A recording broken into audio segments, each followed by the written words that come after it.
बिस्मिल्लाहिर्रहमानिर्रहीम। अस्सलाम वालेकुम माय यूट्यूबर फ्रेंड्स, कैसे हैं आप सब? आई होप के सब ठीक ठाक होंगे, खैरियत से होंगे। अल्हम्दुलिल्लाह मैं भी ठीक हूँ। और आज बकरा ईद स्पेशल में आपके साथ जो मैं रेसिपी शेयर कर रही हूँ वो है बीफ बिहारी बोटी मसाले की रेसिपी। बहुत ही डिलीशियस ये रेसिपी, आपने इसे ट्राई ज़रूर करना है। और इसके अंदर जो मैं मसाला बना रही हूँ वो भी बहुत ज़बरदस्त सा मसाला है। आप बकरा ईद से पहले उस मसाले को बनाकर रख भी सकते हैं।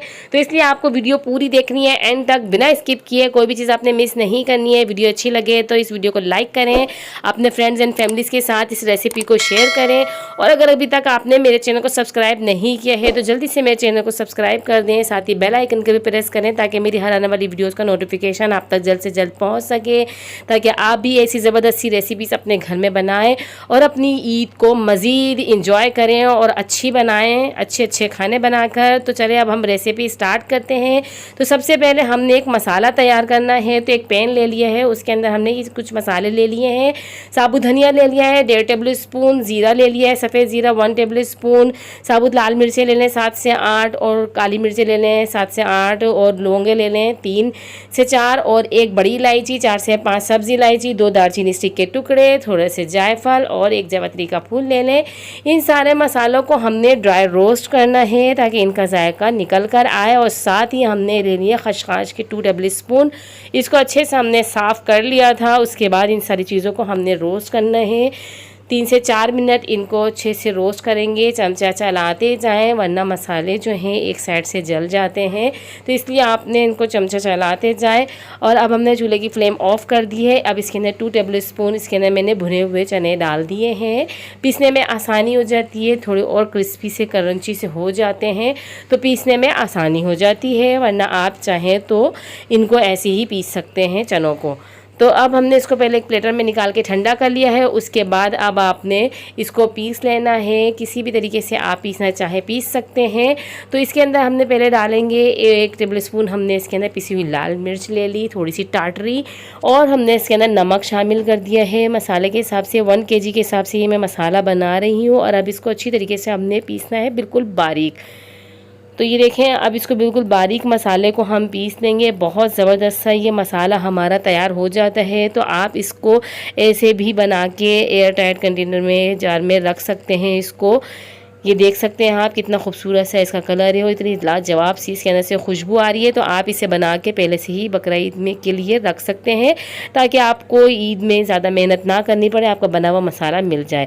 तो अब हमने एक बाउल ले लिया है और उसके अंदर ½ kg बीफ लिया है मैंने। और ये देखें आप, इसकी मैंने बोटियाँ किस तरीके से स्क्वायर शेप में कट की हुई हैं। ये अच्छे से मैंने वॉश कर लिया था। उसके बाद अब इस मसाले को हाफ़ क्वांटिटी जो है इसमें हम गोश्त में शामिल करेंगे, बाकी हाफ़ हम रख लेंगे। और 1.5 टेबल स्पून इसके अंदर मैंने कुछ अदरक लहसुन का पेस्ट, और इसके अंदर पपीता ले लिया है। ये पका हुआ पपीता ले लिया है, स्किन के साथ लिया है। आपके पास अगर कच्चा पपीता ना हो मिले तो आप ये वाला भी ले सकते हैं। 2 टेबल स्पून इसके अंदर ऑयल का शामिल कर दिया है।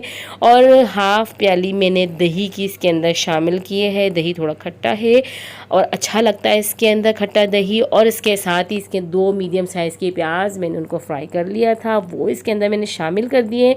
अब इनको अच्छी तरीके से मसाले को मिक्स करना है और गोश्त को मैरिनेट करके आप 10 से 12 घंटे के लिए रख दें ताकि पपीता जो है अपना काम शुरू कर दे। और वो गोश्त की गलावट के लिए आपने मैरिनेट करना ज़रूरी। अगर पपीता आप लगा रहे हैं तो इसको कम से कम, अगर आपके पास ज़्यादा टाइम नहीं है तो 2 से 3 घंटे आप लाजमी रखें, वरना इसको 10 से 12 घंटे के लिए रखें तो बहुत ज़बरदस्त रिज़ल्ट आता है। तो अब हमने ये कढ़ाई ले ली है और कढ़ाई के अंदर मैंने 1/4 कप ऑयल डाला है। जिस ऑयल में मैंने प्याज फ्राई की थी वही ऑयल मैंने ले लिया है। और ये मैंने गोश्त जो मैरिनेट करके रखा था, ये मैंने 12 घंटे के लिए रखा था गोश्त को मैरिनेट करके। और अब मैं इसको पका रही हूँ। इसके अंदर अब पानी भी ज़्यादा हम नहीं डालेंगे और कम पानी में ही ये गल जाएगा। तो पहले तो हमने इसकी अच्छी तरीके से भुनाई करनी है। 3 से 4 मिनट कंटिन्यू चमचा चलाते जाएं, अच्छे से गोश्त की भुनाई करें कि ये जो देखें ऑयल ऊपर आना शुरू हो गया है। ऑयल का कलर भी आप देख सकते हैं और मसाला नीचे देखें लगना शुरू हो गया है साइडों से।